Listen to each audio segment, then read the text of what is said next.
사랑하는 성도님들 반갑습니다. 오늘 이렇게 아름다운 교회, 은혜스러운 교회, 또 신실한 교회, 우리 성도님들과 함께 귀하신 하나님의 진리의 말씀을 같이 나눌 수 있게 된 것을 굉장히 반갑게 생각하고 감사한 마음입니다.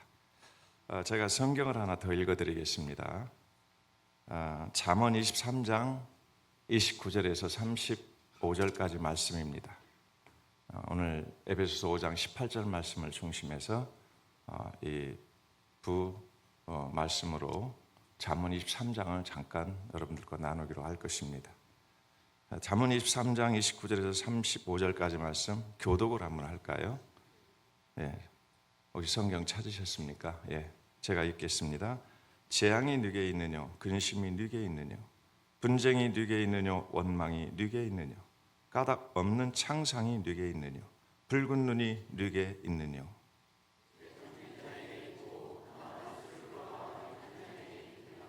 포도주는 붉고 잔에서 번쩍이며 순하게 내려가나니 너는 그것을 보지도 말지어다.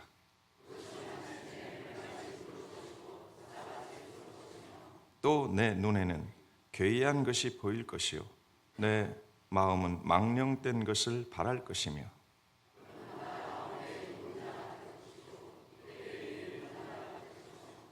우리 같이 읽습니다. 내가 스스로 말하기를 사람이 나를 때려도 나는 아프지 아니하고 나를 상하게 하여도 내게 감각이 없도다. 내가 언제나 깰까 다시 술을 찾겠다 하리라. 아멘. 이 말씀을 이렇게 읽으시면서 들으시면서 무슨 생각이 들어지십니까? 지난날 나의 신앙생활이 이렇게 비교되는 거 없으십니까? 잠깐만 생각해 보십시다. 혹시 양심에 갇히게 되는 게 없으십니까? 아니면 이 말씀이 좀 없었으면 하는 마음이 혹시 안 드십니까? 아니면 그래 나는 이렇게 살았어 이렇게 자신 있는 그런 어떤 은혜스러운 말씀입니까? 잠깐만 생각을 한번 해보십시오. 오늘 성경을 읽으셨다면요. 오늘 너무나도 이렇게 중독물질이 만연되어 있는 사회입니다. 그래서 믿는 사람이나 믿지 않는 사람이나 이 중독물질에 노출되어 있고 스스럼 없이 조금도 마음의 양심에 꺼리낌 없이 사용하고 있습니다. 전통, 전승 또는 우리 사회 환경, 조건 이런 것들을 앞세우면서요. 그런데 우리 사랑하는 영광교회 성도님들, 하나님 말씀이 가장 우선이고 먼저입니까? 우리 세상에 있는 관습과 전통과 어떤 내려오는 역사 속에서 이어지는 우리의 경험들, 또 약간의 환경과 조건에 필요한 우리가 생각할 때 그런 것들을 앞세워야 됩니까? 물어볼 것이 없으리라고 저는 생각이 듭니다. 왜냐하면 우리 영광교회 제가 굉장히 신실하신 우리 장로님을 알기 때문입니다. 그래서 우리 영광교회 사랑하는 성도님들은 하나님의 말씀을 가장 최우선에 두고 가장 삶의 중심부에 두고 사시는 분들이라고 생각을 하기 때문에 제가 질문 더 하지 않겠습니다. 다만 이 말씀의 오늘 중요한 말씀이 31절 말씀입니다. 포도주는 붉고 잔에서 번쩍이며 순하게 내려가나니 너는 그것을 취하지 말지어다. 아멘을 아무도 안 하시네요. 제가 성경을 틀리게 읽어서 그래요. 그렇죠. 보지도 말라. 우리는 보통 어느 교회에서 가서 이렇게 메시지를 전하고 그 뒤에 후에 잠깐 이렇게 티타임을 하는 경우가 있으면 장로님들이 손들고 물어봅니다. 교회가 취하지만 말고 교인들이 적당하니 사업하면서 관계하면서 애경사에 있어야 되는 거 아닙니까? 이렇게 말을 합니다. 그럼 저는 뭐라고 대답하냐면 잘못했다고 말하지 않습니다. 성경대로 사세요. 한마디만 합니다. 우리 영광교회 사랑하는 성도님들, 지금까지도 성경대로 살아오셨지만 이 부분에서도 성경대로 사시는 분들 되기를 주님의 이름으로 축원드립니다. 오직 성경입니다. 우리 영광교회를 포함한 저희 교회는 개혁교회입니다. 가톨릭 교회가 아닙니다. 이 개혁교회의 핵심이 성경 중심입니다. 성경 최우선입니다. 이것을 벗어나면은 그건 타락한 교회예요. 세속과 혼합된 혼합주의적 교회입니다.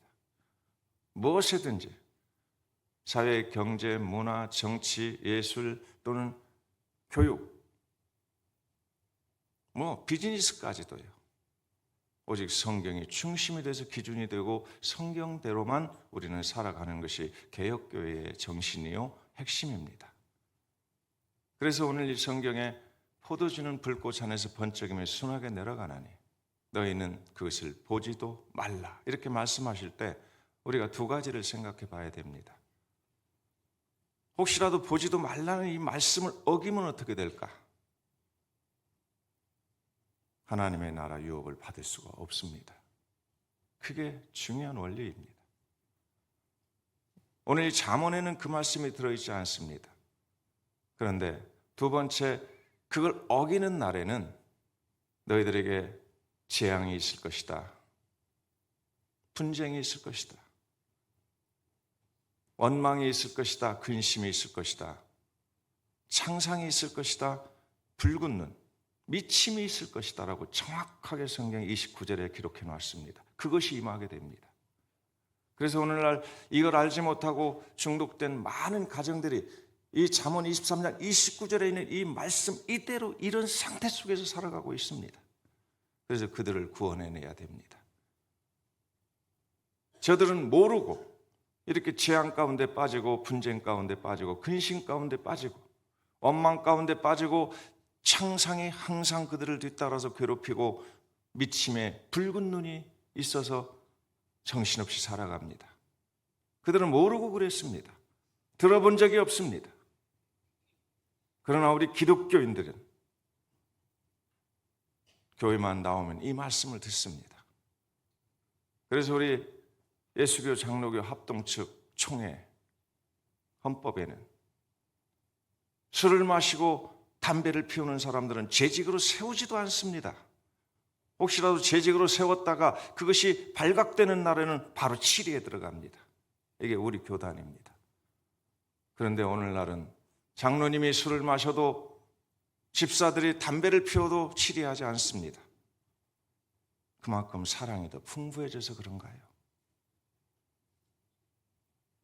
아마 기회를 주시는 것이겠죠. 어느 날 깨닫고 하나님의 말씀 앞에 돌아와라. 우리 목사님들이 그런 예수님 마음을 가지고 기다리고 계실 것입니다. 그러나 분명한 것은 성경입니다. 그래서 마태복음 5장 18절 말씀도 우리가 꼭 염두에 둬야 됩니다. 제가 읽어드리겠습니다. 진실로 너에게 이르노니 천지가 없어지기 전에는 율법의 1.1획이라도 반드시 없어지지 아니하고 다 이루리라. 오늘 잠언 23장에 있는 이 말씀도 하나님의 말씀입니다. 불변한 하나님의 명령입니다. 이대로 임하고 있다는 겁니다. 역사 속에서 이대로 되고 있습니다. 술 중독자들, 마약 중독자들, 도박 중독자들, 아주 게임에 깊이 빠져있는 중독자들이 이 성경에 있는 이 저주를 그대로 받고 살고 있는 걸 저는 40년 동안이나 보고 있습니다. 그래서 가는 곳마다 저는 성경대로 하자. 우리 사랑하는 성도님들에게 술 끊고 담배 끊으라고 말하지 않겠습니다. 게임 끊고 도박 끊으라고 말하지 않겠습니다. 그냥 성경대로만 살자. 그러면 되는 것을. 누구는 괜찮다고 하니까 괜찮아. 누구는 안 된다고 하니까 안 되고 이런 게 아닙니다. 성경에서 하지 말라고만 하지 않고 하라 하는 것은 그대로 하고 내 환경과 조건이 어땠든 간에 성경대로만 따는 것이 예수 그리스도의 뒤를 따르는 것입니다. 하나님의 자녀들이 살아가는 모습들이라고요. 괜히 우리 신실하신 우리 영광교회 성도님들 앞에서 제가 흥분하고 있습니다. 저는 이 술 문제만 나오면 흥분합니다. 너무 고생스러운 사람들이 많이 있으니까요. 이 하찮은 술 한 잔 때문에 어린 고사리 손 이 아이들을 잡고 젊은 엄마가 한겨울에 그 차가운 바람을 맞으면서 집에도 못 들어가고 모퉁이에서 벌벌 떨고 있습니다. 이 하나님의 말씀을 모르는 불안당 같은 이 술꾼, 잠들기까지. 그게 몇 시간인지 모릅니다. 어쩌면 여기 계신 우리 연세 드신 어머님들도, 우리 연세 드신 우리 권사님들, 집사님들도 예전에는 그런 어떤 경험들이 있을지 모르겠습니다. 기가 막힙니다. 이런 분들이 찾아와서 살려주십시오, 도와주십시오. 한둘이 아닙니다.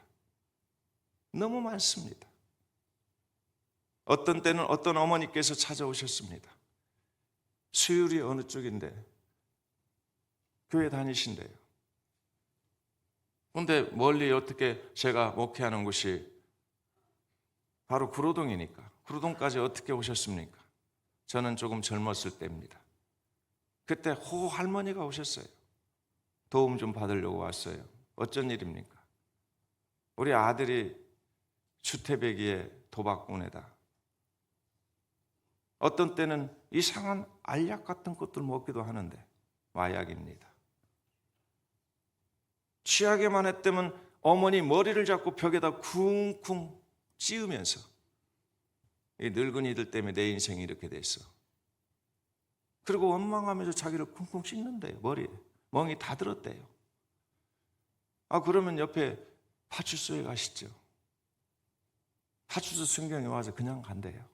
왜요? 파출소 순경이 오면 또 멀쩡하니 안 그런 척하고 딱 봐서 어찌 오셨습니까? 우리 어머니께서 연세가 많으셔서 약간 노만기가 있으시거든요. 그러면 순경이 누구 말을 듣습니까? 지금 당장에 어디가 터지셔서 막 피를 철철 흘리고 있다면 잡아갈 수 있겠는데 전혀 그렇지 않습니다. 어쩌면 그렇게 그 피가 나지 않을 정도로만 그렇게 머리에다가 벽에다가 찢는다는 거예요. 그래서 이분에게 파출소로 가도 안 되고 경찰서로 가도 안 되고 그 이상은 뭐 할머니 받아주기나 하겠습니까? 검사가 받아주겠습니까? 어떤 판사님이 받아주겠습니까?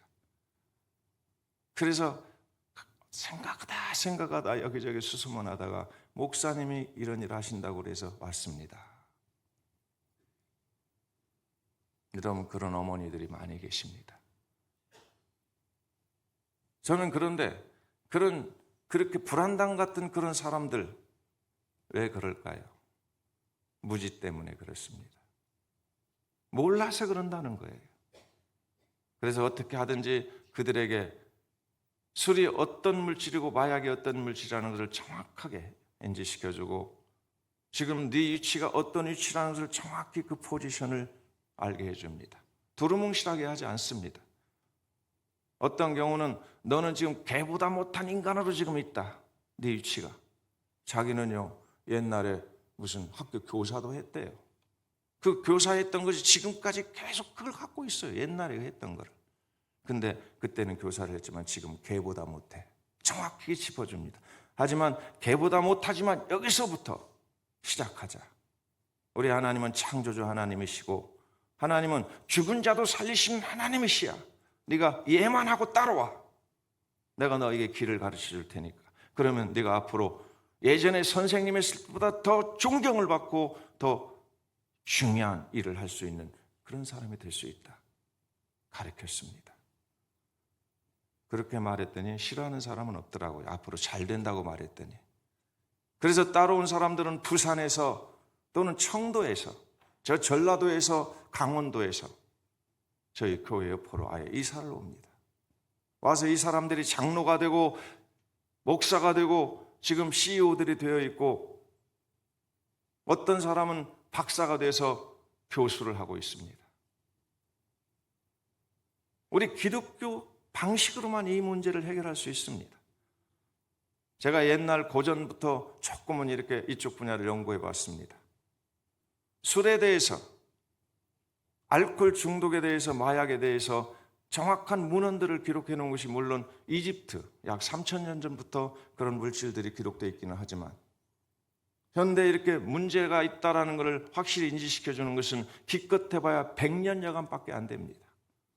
우리나라는 50년여간밖에 안 됩니다.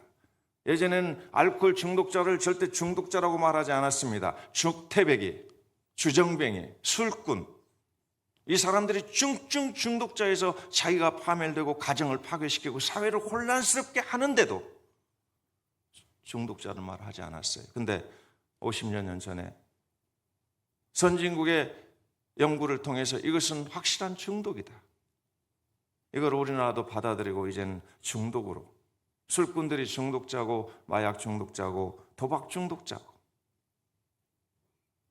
이들을 잘 치료해 줘야 된다는 그런 말들이 나온 것이 기껏해봐야 50년 여간밖에 안 된다는 거예요. 그런데 여러분, 오늘 읽은 말씀이 언제 기록된 것입니까?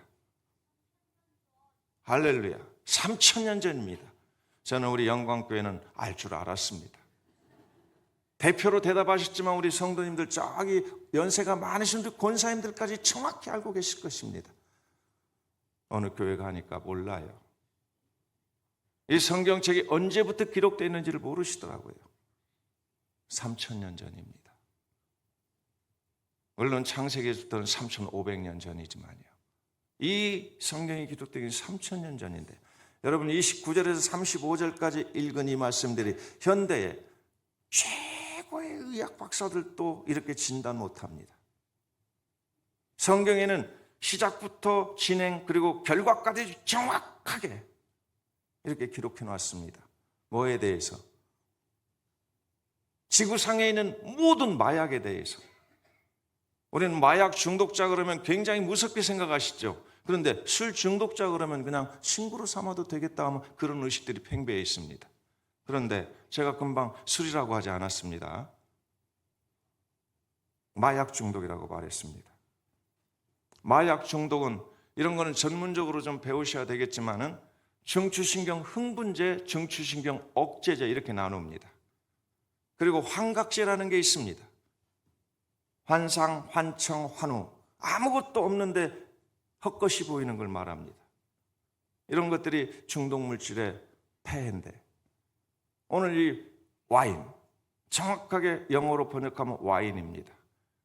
여기 히브리어 그대로 말하면 야인입니다. 이게 우리나라 말로 번역해서 포도주. 이 포도주라고 써 있는데 어떻게 마약이라고 목사님 말합니까? 혹시 반문하실 분 있으십니까? 괜찮으세요? 이 포도주는 마약의 시작입니다. 그래서 성경에서는 근원을 뿌리 뽑아라 이런 이야기입니다. 아예 근원을 바라보지도 말라라고 정확히 우리에게 복된 말씀으로 주셨는데, 기독교인들이 술 한 잔씩 먹어도 된다고 누가 말합니까? 그 사람이 하나님입니까? 앞으로 그런 사람 만나면 상대도 하지 마십시오. 아니면 잘 가르치십시오. 온유와 부드러움으로. 장로님이 잘 모르셔서 그래요. 성경에서는 정확하게 야인을, 포도주를 모든 마약의 기초 물질로 기록해 놓으셨습니다. 가장 기초 물질인 야인. 여러분, 이 술이라고 하는 것은 곡주든지 화학주든지 모든 술의 핵심, 중심 알코올입니다. 알코올. 쌀로 만들어도 알코올이 주성분입니다. 과일로 만들어도 알코올이 주성분이에요. 과일 향만 날 뿐이지, 아니면은 어떤 곡주라고 해서 곡주 그 보여지는 모습이 그럴 뿐이지 중심은 알코올입니다. 알코올이라는 게 뭡니까? C2H5OH라는 우리 고등학교 때 배웠던 화학 공식, 그게 어떤 물질입니까? 독극 물질입니다.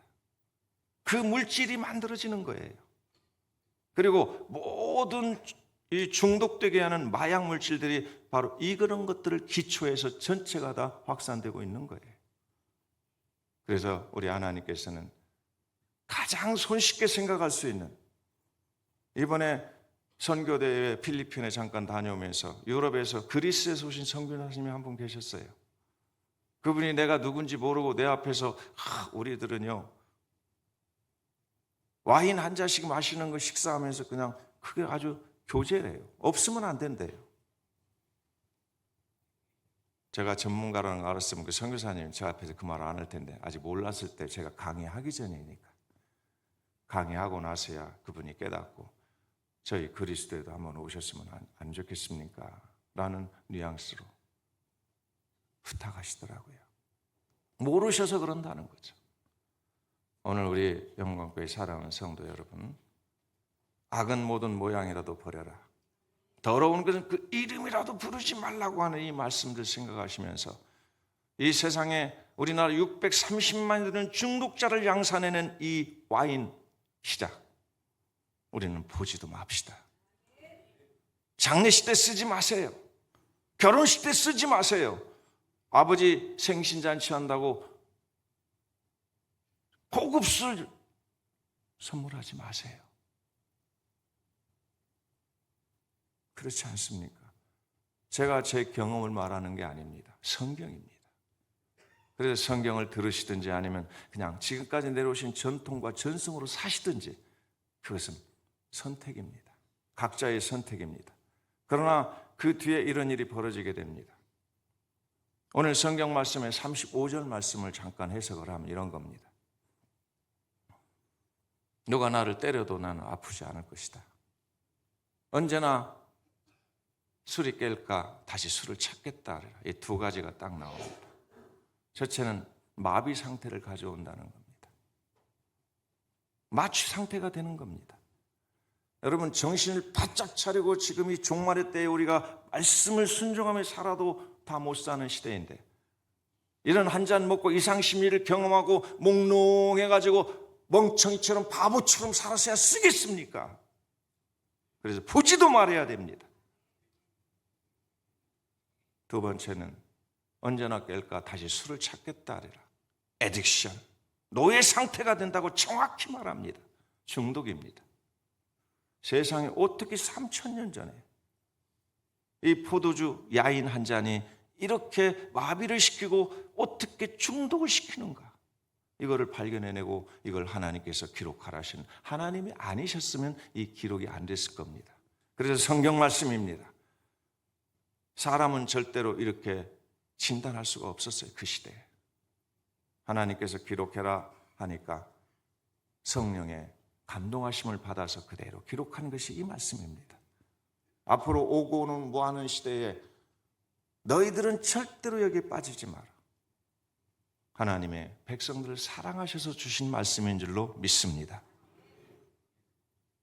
제가 보지도 말지라다 하는 이 말씀을 지금 두 가지로 말씀을 드렸습니다. 첫째는 우리 인생을 살면서 이것들을 거역하면 이 땅에서 이 물질로 인하여 지옥 같은 삶을 그냥 삽니다.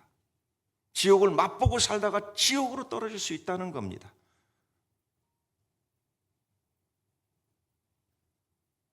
그리고 또 하나가 있는데 하나님 나라 유업을 받을 수 없다. 정확히 기록되어 있습니다. 그 말씀이 어디에 있습니까? 갈라디아서 5장 21절 말씀입니다. 여기 이 말씀에 보면 너무도 명확하게 말씀합니다. 술을 마시고 취하는 자 하나님의 나라 유업을 받을 수 없느니라. 그 하나님 나라 유업이 뭔지 제가 한번 찾아봤어요. 정확하게 좀 우리 교인들에게 우리 성도들에게 알려드리려고 그랬더니 상속받을 수 없다. 자, 하나님 나라 상속받지 못한다면 어떤 아버지의 재산을 내가 상속받을 수 없는 자식이라면 그는 양자가 되었다가도 아마 파양한 자식일 겁니다. 저는 그래서 분명히 천국 갈 수 없다라고 말합니다. 아니 천국 가는 건 자기가 찾아갈 수 있을지 모르겠습니다만 하나님이 상속해 주지 않으신다. 이게 성경입니다. 하나님의 나라 유업을 받을 수 없느니라. 이 말씀 어떻게 이해하시겠습니까? 그리고 이 정도는 한 잔씩 해도 돼. 대부분 술을 마시는 기독교인들이 보니까 신실한 분들이실 수 있으세요. 사업 성공시키려고 술자석을 스스럼 없이 참석하고 또 만들어서 같이 사업하는 사람들 불러서 마시더라고요. 대접하더라고요. 신실하지 않은 사람들은 이런 비즈니스 방법도 모릅니다. 그런데 신실하니까 그렇게 하는데 성경대로 하지 않으시는 거죠. 절대로 술 대접해서는 안 됩니다. 특히 중요한 게 예경사 때 신실하다시는 장로님 가보면 자신은 안 먹으면서 오는 손님들 대접해야 된다고 아주 술을 짝으로 갖다가 냉장고에다 넣는 그런 성도들 가장 많이 봤습니다. 저는 우리 교회에서 그렇게 하면 저는 심례 안 합니다. 장례 심례 안 합니다. 그런데 그렇게 하는 경도가 하나도 없지요. 술 한 병 보이지 않습니다. 우리 교회 우리 성도님들 애경사 때 술 한 병 보였다면 제가 치리해 버리니까요. 치리하는 것이 그에게 복을 받게 하는 일입니다. 하나님의 손에 기회를 얻게 되는 것이니까요. 하나님의 손에 매를 맞을 것을 기회를 얻게 됩니다. 그런데 치리하지 않으면요. 나는 마음이 좋아서 또는 마음이 약해서 치리를 못했는데 하나님이 손을 내십니다. 여러분 하나님의 손에 빠지면 어떻게 됩니까? 빠져나올 길이 없습니다. 완전히 파괴시켜서 새로 일으켜서도 일으키십니다. 우리 그런 일을 당하면 안 되지 않습니까? 그래서 애경사 때에 절대 술을 쓰셔서도 안 됩니다. 성경을 믿으신다면요. 참 중요한 일입니다. 그러면 이제 이렇게 말씀하시고 장로님들이 계실 겁니다. 또는 우리 성도님들이 계실 거예요. 아니 목사님, 디모데가 바울이 술 한 잔씩 써라 이렇게 말했잖아요. 성경에 기록되어 있잖아요. 네 비위와 나는 병을 인하여 포도주를 조금씩 써라. 그건 어떻게 해석합니까? 그래서 나는 약술은 만들어서 집에다 뒀는데요. 뱀술도 담아놓고 복분자술도 담아놓고 그거 맞고 취하라는 게 아니라 내 허리가 아파서 어디가 아파서 좀 담아서 먹으려고 했는데 그 뭐가 잘못됐습니까? 성경이 그렇게 말했는데요. 이렇게 질문하실 분들 계시죠. 또 하나가 있습니다.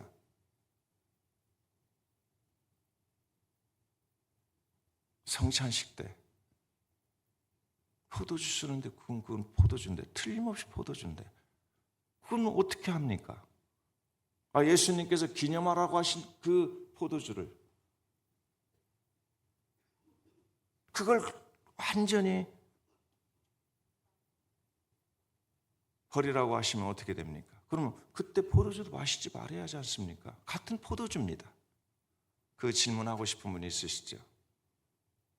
또 하나 있어요. 잠깐 참으세요. 또 하나 있어요.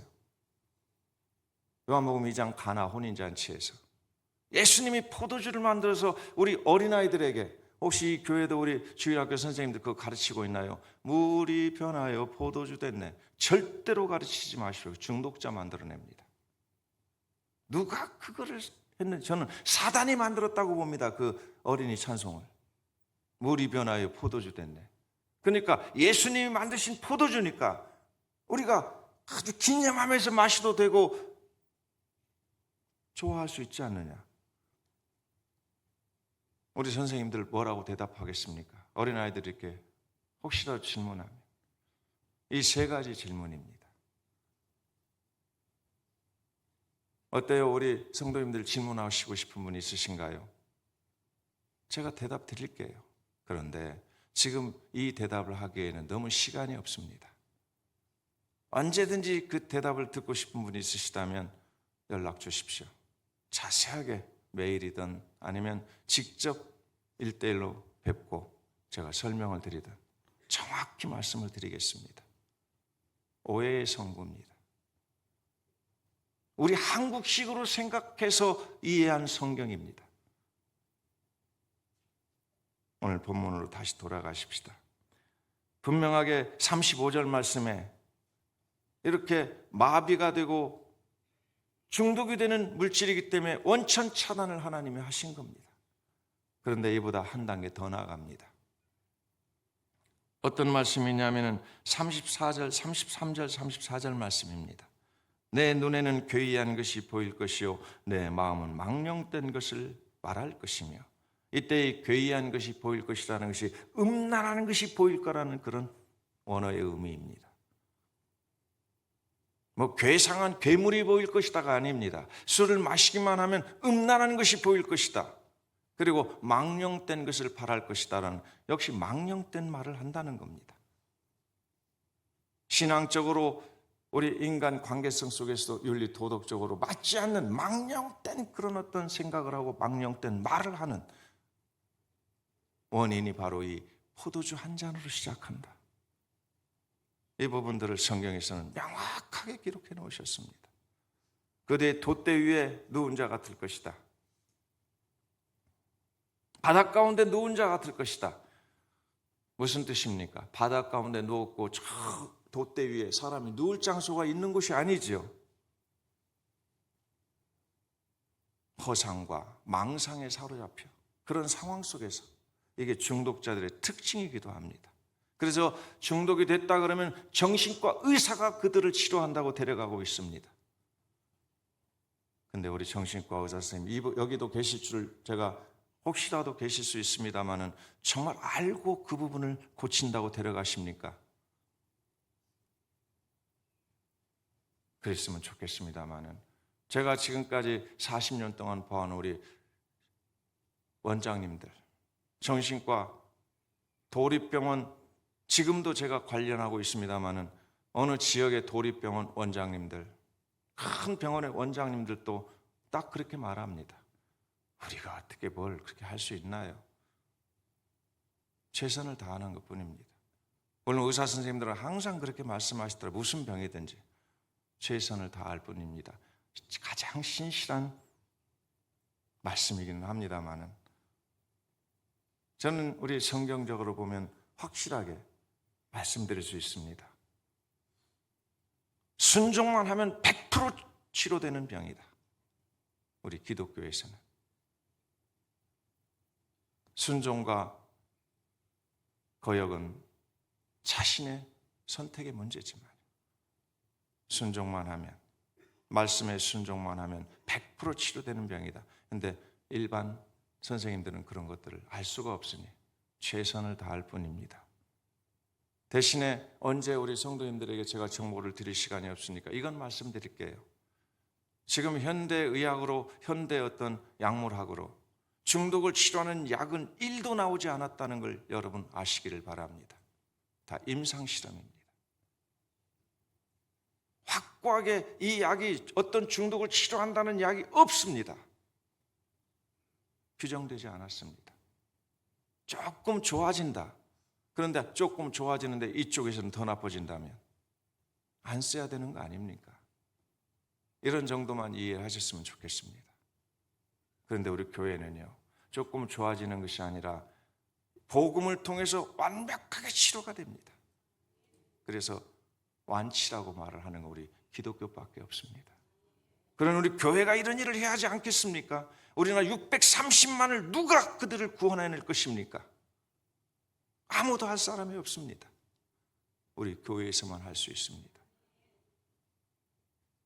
그 말씀 드리고 싶어요. 그리고 오늘 잠언 23장 하나 더 말씀을 드려야 합니다. 이게 이제 최종 결말입니다. 내가 야인 한 잔을 마시게 되면 최종 결말이 이렇게 올 거라는 걸 지금 성경에 기록되어 있습니다. 이 성경이 32절 말씀입니다. 이 말씀은 같이 한번 읽으시죠. 32절 시작. 그것이 마침내 뱀같이 물 것이요 독사같이 쏠 것이며. 아멘. 아멘 하기도 조금은 주저됩니다. 저주의 말씀이니까. 그러나 우리는 아멘입니다. 왜요? 이 앞에서 보지도 말라는 그 대상들에 소속되어 있으니까, 우리는 관계가 없는 말씀이니까 아멘입니다. 어떻게 말씀합니까? 뱀이 무는 것처럼, 독사가 쏘는 것처럼 나중에 끝내는 비명 행사한다. 죽는다는 걸 말합니다. 우리 연세가 있으신 우리 어르신들, 우리 성도님들, 혹시 시골 출신들 같으면 그런 이야기 많이 들었을 겁니다. 아, 그렇게 술만 마시더니 어저께 저 논두렁에 엎어져 죽은 걸 발견했대. 이게 바로 그거 이야기합니다. 오늘 도심에서도 하루에 14명씩 죽어가고 있습니다. 이 술 때문에. 이게 정확한 통계입니다. 이것이 그대로 이 저주가 그들에게 임하고 있는 겁니다. 그런데 시작이 뭐라고요? 그렇죠. 포도주는 붉고 잔에서 번쩍이며 내려가나니 굉장히 맛있게 보이고 멋있게 보이고, 여러분 그래서 영화 같은데 그 세상 영화 보면은 포도주 잡는 건 또 이렇게 무슨 막걸리 잔을 잡고 소주 잔 잡는 거하고 또 다른 폼이 있습니다. 아주 생김새도 틀려요. 포도주 잔은요, 와인 잔은. 그래서 하이 클래스들이나 마시는 술처럼 자꾸 선전을 하고 탁 잡는 것도 아주 손가락으로 잡는 법이 있습니다. 탁 잡아가지고 탁. 막걸리는 2손 가지고 마십니다. 투박하게. 근데 와인은 이렇게 2손, 그 멋있는 잔 가지고 마시는 사람은 세계에 1명도 없습니다. 탁 잡아서 폼 잡으면서. 근데 그거 한 잔에 뱀이 무는 것처럼, 독사가 쏘는 것처럼 마지막 결말을 당할 거다. 이게 성경입니다. 그래서 아예 보지도 말라. 이 말씀 꼭 이해해 주셨으면 좋겠습니다. 아니, 믿으셨으면 좋겠습니다. 그러면 이제 마지막 하나 더 말씀을 제가 드리겠습니다. 대상이 누굽니까? 31절의 대상이 누군가요?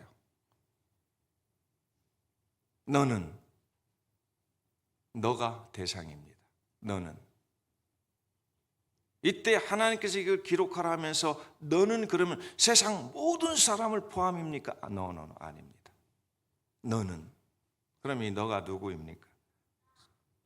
예, 맞습니다. 그런데 제가 잘 생각해 봤어요. 한번 생각해 봤어요. 이 말씀의 의미를 어떻게 적용을 할까? 너는. 그랬더니 누가 안 가르쳐 주니까 저는 배워야만 됩니다.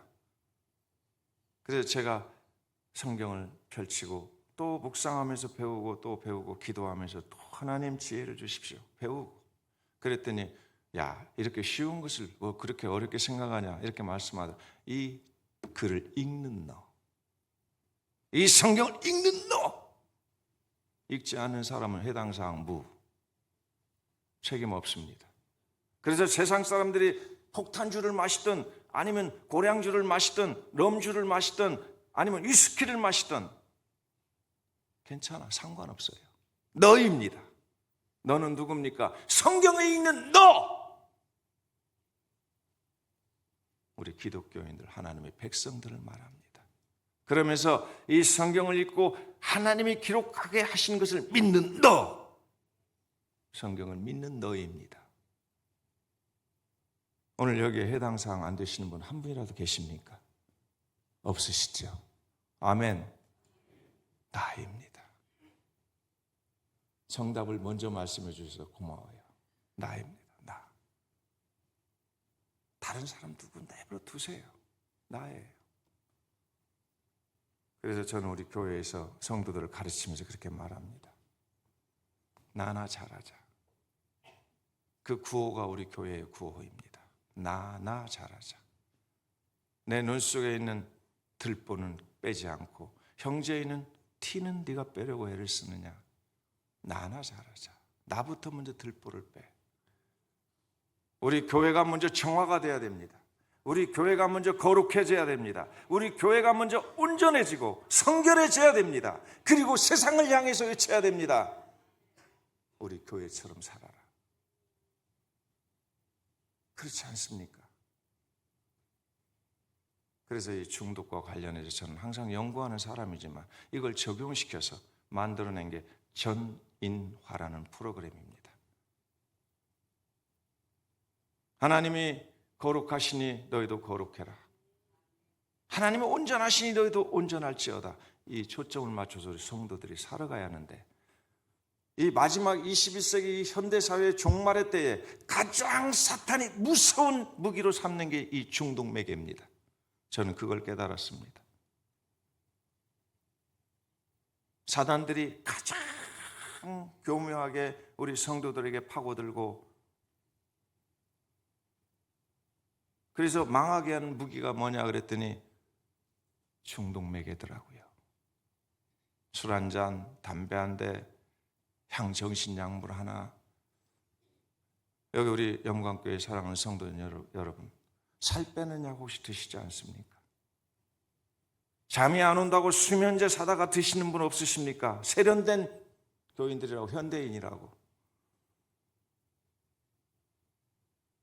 잠이 안 온다고 불신앙자 의사한테 가서 자기 진단받고, 그리고 수면제 사다가 그놈은 수면제 먹고 잠을 잡니까? 그렇게 시간이 많으십니까? 우리 연수가 70이요 강건하면 80이라도 그 연수의 자랑은 수고와 슬픔뿐이라고 하는 신속히 간다는 이 성경에 있는데, 무슨 시간이 많이 남아서 잠이 안 온다고 수면제를 사다가 먹고 잠을 잡니까? 깨어라, 깨어 있어라, 이렇게 말씀하시는 주님 명령은 어디로 가고요? 저는 잠 좀 안 왔으면 좋겠어요. 24시간 안 자도 됐으면 좋겠어요. 이제 하나님 앞에 갈 날이 얼마 안 남아도 더 그렇게 하겠지만은 아닙니다.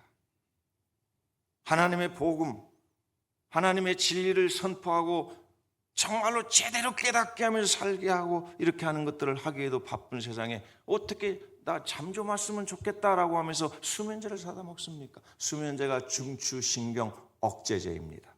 지금 방금 말한 야인, 이 술도 중추신경 억제제 약물입니다.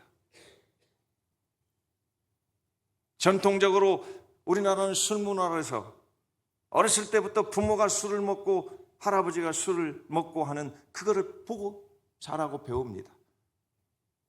조금만 성인이 됐다면 바로 그래 술 마시는 것, 담배 피우는 것이 자유스럽게 그냥 이어지고 있습니다.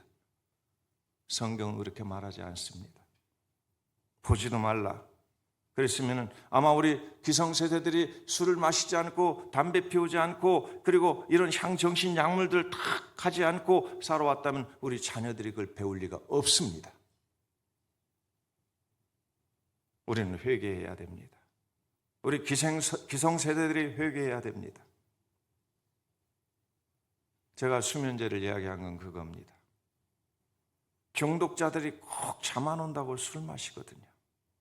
그런 거 보셨죠? 아, 왜 이렇게 술을 마셔? 잠자기 전에. 아, 내가 잠이 안 와. 그러니까 잠자려고. 그래야 내일 나와서 일을 하지? 이렇게 변명합니다만 그게 변명일 뿐입니다. 잠이 안 올 때 어떻게 하나님 영광을 돌리며 살까? 제가 40년 전에 세상에 방황하고 좀 살았던 경험이 있습니다. 술을 마셨습니다. 담배도 피웠습니다. 마약도 했습니다. 거기다가 여러분은 가까이 접할 수 없었던 도박까지 타짜였습니다. 젊은 날에. 돈을 밀어주는 사람이 있어서 저희가 기술을 피우고 이게 타짜들입니다. 그런데 30대 초반에 하나님이 저를 부르셨습니다. 다 죽게 만들어서. 그래서 깨어났습니다. 그리고는 이제 살아가야 되는데 어떻게 살 거냐? 무엇을 목표로 살 거냐? 무엇을 하면서 살 것이냐? 무엇을 결과로 얻으려고 분명하게 목표를 세우고 살 거냐를 생각했을 때 제 자신에게 질문을 해봤습니다. 그 질문이 뭡니까? 이 질문이 저는 세 가지를 했습니다. 무엇을 할 것인가? 뭘 하며 살 것인가입니다. 두 번째는 어떻게 할 것인가입니다. 어떻게 할 것인가. 세 번째는 누구와 함께 할 것인가. 이 세 가지 질문을 했습니다. 왜냐하면 저 혼자 못 살아가니까요. 그래서 때로는 절에 가서 불상 앞에서 서서 불상에다 대고 내가 무엇을 해야 합니까? 어떻게 해야 합니까? 누구와 함께 갈까요? 좀 알려주십시오. 때로는 철학책도 조금 읽습니다. 하도 답답해서 세익스피어 전집도 읽어봅니다. 그 안에 혹시 대답이 있을까? 문학책을 읽는다는 이야기입니다. 찾을 길이 없습니다. 그러다 성경을 읽습니다. 저를 하나님이 불러주셔서 이제 기독교인이 되고 그때부터 성경을 배우고 성경을 읽습니다. 성경에서 정확한 대답을 제가 찾았습니다. 너는 먹든지 마시든지 무엇을 하든지 하나님의 영광을 위하여 살아라. 첫 번째입니다. 두 번째, 너는 먼저 그의 나라와 그의 의를 구하라.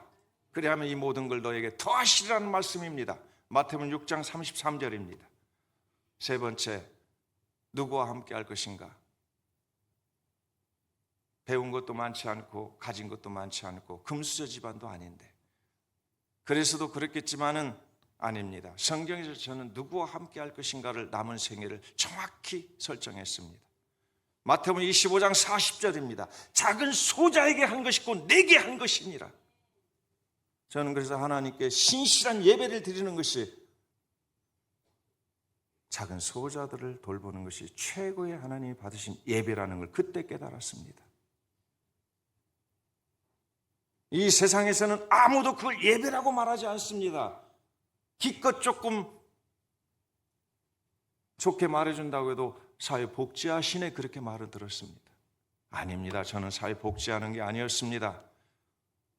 작은 소자라고 할 때에 물론 여러 범주가 있겠습니다마는 저는 이렇게 설정했습니다. 나보다 못한 자가 있으면 그는 나의 소자야. 저 밑바닥에 굴러다니는 어떤 중독자들이나 노숙자들이나 얻어먹으러 다니는 그런 분들만을 말한 거 아닙니다. 저는 나보다 못하면, 그래서 가는 데마다 서로 대화를 이렇게 해서 이분이 나보다 좀 못한 게 있는 것 같아. 교만해서 그런 게 아닙니다. 이렇게 생각하면은 이가 내가 섬기할 뿐이야. 그게 예배야. 그러니까 싸움이 없어져 버렸어요. 갈등이 없어져 버렸어요. 미움이 사라졌어요. 시기도 없습니다. 질투도 없어졌습니다. 내가 섬겨야 할 자들인데, 혹시 저에게 함부로 하는 사람이 있으면 나보다 못하구나. 나는 이렇게 함부로 망나니로 안 사는데 지금 나보다 못하잖아요. 그러니까 이 사람은 내가 섬겨야 할 사람이야. 이게 소자의 의미였습니다. 근데 그 중에서 저는 중독된 우리 형제자매들이 저의 소자입니다. 세계를 찾아다닙니다. 우리나라만 해도 630만이라고 하지 않았습니까? 그래서 이번에 필리핀에 가서 제가 선교사들 한 100여 명 계시는 데서 나 선교사라고 불러주세요 그랬어요. 중독 전문가라고 불러주길래. 그럼 목사님, 뭐 선교사에 중독 일하신다면서요? 나는 중독 세계에 하나님이 파송하신 선교사입니다. 우리 영광교회 성도님들, 제가 엉뚱한 이야기 했습니까? 혹시 맞으면 아멘 해 주십시오. 선교사입니다. 그 사명감, 그 의식을 가지고 갑니다. 이 세 가지 핵심적인 걸 딱 가지고 지금까지 올 수 있었어요. 하나님이 힘을 주셨습니다. 아무것도 없는 것, 지팡이 손에 안에 들은 모세와 같은, 모세보다 저는 지팡이도 없었으니까 그런 상황에 하나님께서 오늘날까지 이렇게 인도하시고 지켜주시고 풍족하게 해주셨습니다. 그래서 이 세 가지 제가 돌아와서 고린도전서 10장 31절 말씀, 마태복음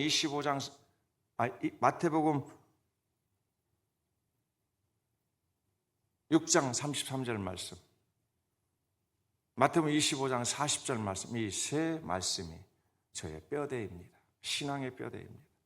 무슨 말을 하든 생각을 하든 내가 좋은 일을 하든 나쁜 일을 하든 이게 하나님께 영광이 되는 일인가를 가장 우선적으로 거릅니다. 제가 우리 영광교회 오면서 이게 하나님의 영광을 돌리는 일인가 그랬더니 하나님께서 그럼 그렇지 무슨 소리를 하고 있냐? 그래서 빨리 왔습니다. 두 번째는 하나님의 나라와 의를 먼저 구해봅니다. 어리석어서 정확히 분별하지 못합니다. 이것이 옳은 건가? 이것이 하나님이 정말 기뻐하시는 일인가? 하나님의 통치를 받는 일인가를 잘 깨닫지 못하는 때가 많습니다. 그런 때는 성경을 펼쳐서 읽습니다. 하나님의 말씀이 저에게 인도하실 거니까요. 그래, 이것이 하나님의 뜻에 부합된 거다라고 깨달아지면 그거를 밀고 갑니다. 하나님의 통치를 받는 일이냐? 과연 성령이 함께 하시는 일이냐? 성령님은 항상 성결한 것을 좋아하십니다. 너부터 성결하게, 언행 심사를 성결하게. 그래서 예전에는 제가 욕도 잘하고 농담도 잘했습니다만 요즘은 농담도 않고 욕도 안 하니까 재미가 없다고 하는 친구들도 있어요. 재미없어도 괜찮습니다. 성령이 함께 하시는 사람이 되었으면 그것이 만족입니다. 세 번째는 말씀드린 대로 소자들입니다. 지금 현재 어떤 권세를 가지고 있거나 어떤 대기업의 회장이라도 예수 믿지 않으면 내 소자입니다. 이 원리를 적용하십시오. 그래서 그들에게 할 수만 있으면 어떻게 하든지 복음을 전하고 그리고 예수 그리스도를 증거하고, 예수 복음을 전하고 그리스도를 증거하는 데는 편지나 말로도 할 수 있지만 아닙니다. 나의 몸으로 해야 됩니다. 이 몸은 삶입니다. 내가 편지를 쓰고 전화를 했어.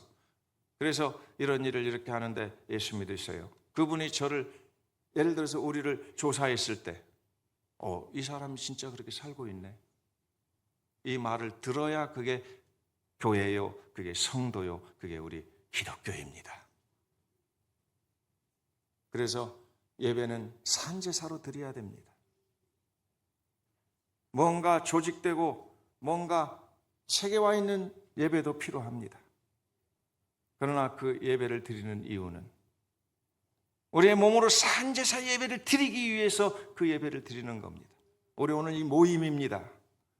주일날 우리가 열심히 모여서 함께 말씀으로 무장하고 그리고 성도들의 교제를 통해서 나아가서 세상에 나가서 세상 한복판에서, 시장바닥에서, 사업장에서 또는 가정에서 어떤 공동체에서든 내가 바로 제물이 되어서 하나님께 드리는 예배가 되어지도록 내 몸으로 산제사를 드리라. 그게 진짜 예배입니다. 저는 그렇게 생각하고 소자를 돌보는 것이 예수님이 받으시는 가장 기쁜 예배라고 생각을 했던 겁니다. 지금도 변함이 없습니다. 그러나 그 예배를 드리기 전에 우리가 무시해서는 안 되는 것은 우리들의 모임입니다. 공회의 모임입니다. 이 모임이 없이 우리는 예수 믿고 구원받았으니까 그저 나 혼자 있어도 하나님 영광 돌리고 살지, 천만의 말씀입니다. 우리 인간은 그렇게 강하지 못합니다. 아무리 강한 사람도 홀로 있으면 타락합니다. 그래서 우리는 모여야 됩니다. 주일날 꼭 교회에 와서 모이는 예배를 드려야 됩니다. 모이는 예배도 드리지 않으면서 내 몸으로 산제사 예배는 절대로 드릴 수 없는 사람들이 되는 겁니다. 오늘날 우리 젊은이들이 교회 안 가도 내가 믿음이 있어, 그리고 돌아다니고 믿음 있는 척 다 아닙니다. 절대로 그럴 수 없습니다. 원리입니다. 쉬운 것도 못하면서 그 더 어려운 것을 어떻게 합니까? 우리 기독교에 가장 실천할 수 있는 게 뭔지 아십니까? 사랑입니다. 오늘 아까 은혜스럽게 제가 사랑이라는 이 사랑에 관계되는 찬양을 듣고 감동을 받았습니다만 사랑입니다. 그런데 사랑이 예배보다 어렵습니까? 쉽습니까? 사랑하는 것이 이렇게 우리가 주일 예배를 드리는 것과 비교해서 쉬운 겁니까? 어려운 겁니까? 어렵지요. 그러면 주일 예배 정말 잘 드려야 됩니다. 빠져서는 안 됩니다. 멀리 출타했다가도 비행기를 타고 와서 예배를 드리는 사람이 내 몸으로 산 제사를, 사랑을 할 수 있는 사람들입니다. 아니면 가짜일 경우가 많습니다. 제가 깨달은 겁니다. 그래서 공회 예배, 공의 예배 잘 드리시는 분이 몸으로 사랑의 제사를 드릴 수 있는 겁니다. 교회도 안 나오고, 우리 교회의 시간을 정해놓은 것이 왜 정해놓습니까? 목사님 혼자 여기 서 계시면서 여기서 기도하시라고 정해놓은 거 아니지 않습니까? 수요일, 금요일, 혹시 새벽 아니면 우리 교회적으로 모이는 어떤 특별한 기도회, 그건 안 나가도 돼? 아닙니다. 적극적으로 참석하셔야 됩니다. 그래서 내가 몸으로 사랑의 제사를 드리고 내 몸으로 산 제사를 드릴 수 있는 근거를, 거기에서 힘을 얻고 은혜를 얻고 은사들을 얻어서 나가서 당당하게 세상을 향해서 우리는 뭐가 되어야 되느냐? 마지막 말씀으로 빛과 소금이 되어야 됩니다. 최고의 큰 능력이 뭔지 아십니까? 예수 이름으로 귀신아 물러가라. 이건 너무너무너무 낮은 수준의 능력입니다. 안 해도 되는 능력입니다. 그런데 최고의 큰 능력, 신앙이 가장 좋다고 하는 그 능력이 소금과 빛으로 사는 거라 그 말입니다. 나를 녹이고 나를 태워서 저를 살리고 저 사람들을 어둠에서 건져내는 것, 그게 그 최고의 능력입니다. 저는 중독 일을 하지만 오직 하나님께서 저를 부르시며 이쪽 일을 하라고 부르셨기 때문에 이 일만 하고 가지만은 적어도 이런 신앙을 가지고 마음에 가지고 살고 있습니다. 소금과 빛이 최고의 능력이다. 오늘 이미 그렇게 살고 있는 우리 영광교회 사랑하는 성도님들에게 제가 큰 소리로 흥분해서 죄송합니다. 그렇게 안 살고 계시는 분들을 향해서 막 사정없이 불같은 말씀들을 던져야 되는데, 소금과 빛으로 사십시다. 나를 희생시키고 나를 녹이고 나를 불태워서 밝게 하고 저들에게 맛을 주고 생명을 유지시켜주고 새롭게 변화시키고 하는 그 일들을 우리가 해야 하지 않겠습니까? 우리 영광교회 사랑하는 성도님들만 이렇게 새롭게 뭔가 확실한 신앙 가운데서 실천하신다면 우리나라 확 뒤집어 놓을 것입니다. 우리나라를 완전히 개혁시킬 것입니다. 저는 제 3차 개혁이 필요하다고 항상 외치는 사람입니다. 1차 개혁은 예수님께서 유대주의를 타파하신 것이 1차 개혁이었습니다. 2차 개혁은 칼빈, 쥐잉글리, 루터, 제가 이제 장로교인이다 보니까 칼빈부터 먼저 나오네요. 항상 이 사람들, 우리가 아는 대로 종교개혁, 가톨릭으로부터 개혁한 이 개혁입니다. 3차 개혁은 이제 개신교회에서 또 다시 개혁하는 시대가 지금입니다. 우리 영광교회 사랑하는 성도님들이 모두 이 3차 개혁의 주역들이 되시기를 주님의 이름으로 축원드립니다. 겨우 중독 사역 정도나 하는 사람, 알코올 중독자하고 마약 중독자하고 도박 중독자하고 손잡고 다니고 그들과 허그하고 그들과 같이 식사를, 오늘 또 그분들하고 같이 식사하고 지금 여기로 왔는데, 이런 사람이 좀 분수에 넘치는 권면을 드리는 것 같아서 조금은 그렇습니다만 하나님의 말씀인 줄 믿습니다. 제게 주어진 시간이 다 된 것 같아서, 사실 어떤 교육적인 측면, 중독이 무엇인가를 약물학 쪽에서, 그리고 사회 문화적인 사회 환경 어떤 조건 것들, 그리고 우리 교회에서 해야 할 일들, 이런 걸 차근차근히 좀 어떻게 같이 나눴으면 좋겠는데, 실제는 그렇게 하면 교육할 수 있는 분위기가 되어져야, 교실 같아야 되는데 여기는 정말 예배 드리는 그런 분위기라서 제가 준비도 그렇게 못했고요. 좀 죄송하지만 오늘 말씀을 마칠까 합니다. 결론은 포도주 한 잔도 보지도 말라. 그걸 누구에게 말씀하셨다고요? 나지요. 너는, 이 말씀을 읽는 너는, 이 말씀을 읽고 하나님의 말씀인 걸 믿는 너는, 그리고 이렇게 살면은 확실히 하나님이 1.1획도 변함이 없게 이루시는 하나님의 복이 임할 거라는 걸 확신하는 너는 야인 이 한 잔도 보지도 말라, 이 말씀을 드렸어요. 그리고 우리의 최고 큰 능력은 소금과 빛으로 사는 것이다. 우리의 작은 소자들은 나보다 못하면 소자이니 싸울 일이 없다. 나보다 못한 사람이 나를 대적하는데 내가 같이 대적하면 내가 그 사람보다 더 못한 사람이 되는 거니까 싸울 일이 없습니다. 그래서 악을 선으로 이기라, 우리 성경에서 그렇게 말씀하신 겁니다. 오늘 이걸로 말씀을 마치겠습니다. 기도드리겠습니다. 하나님 아버지, 이렇게 신실한 우리 영광교회 이 종을 보내주셔서 하나님의 말씀을 중심해서 함께 이렇게 진리를 나눌 수 있게 해주신 것 감사합니다. 이미 하나님의 종들로 신실하게 사시는 우리 영광교회 성도님들이 없나니 성령의 충만하심과 은사들로 더욱더 충만하게 하셔서 이제는 세상을 향해 바로 빛이 되고 소금이 되고 많은 소자들을 그들을 도와서 예수님 앞에 이끌어내는 복음의 확실한 사명 전도자들이 되게 하여 주시옵소서. 작은 모임이라도 결단코 소홀히 여기지 않고 열심을 내고 특심을 내어서 함께 합력하여 나아가 몸으로 산제사를 드리는 사랑의 사람들이 되게 하여 주시옵소서. 우리 영광교회 악한 것들이 공기도 틈타지 못하게 역사하시고 이 마지막 시대에 우리 개혁교회에 또 개혁을 하는 신실한 교회로 세계에 명망이 있게 하여 주옵소서.